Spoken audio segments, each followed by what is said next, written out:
With most classes moving online this semester, it's important to know how to succeed at online learning. Just like physically going to class, for online classes you need a schedule, study time, and discipline.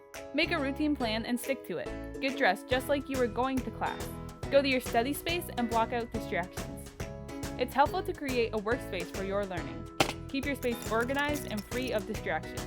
Put your phone on Do Not Disturb while doing classwork. Take some time to consider your needs as a learner. If you learn better in the morning, use that time to study. If you're busy during the day, make sure you set aside some time in the evening for schoolwork. To stay motivated while studying, reward yourself. If you have to read 2 chapters, give yourself a 5-minute break after 30 minutes. Make sure that you're honest with yourself when using the reward system. Use checklists to track your progress. It can be very satisfying to check tasks off a to-do list. Use as much detail as needed.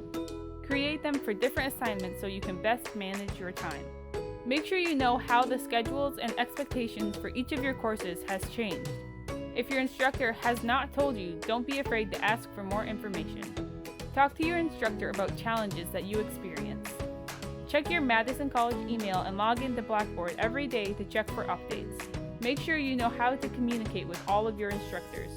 Madison College wants you to succeed in the classroom, even when the class is literally in your room. Using these tips and tricks will help you thrive in an online learning environment.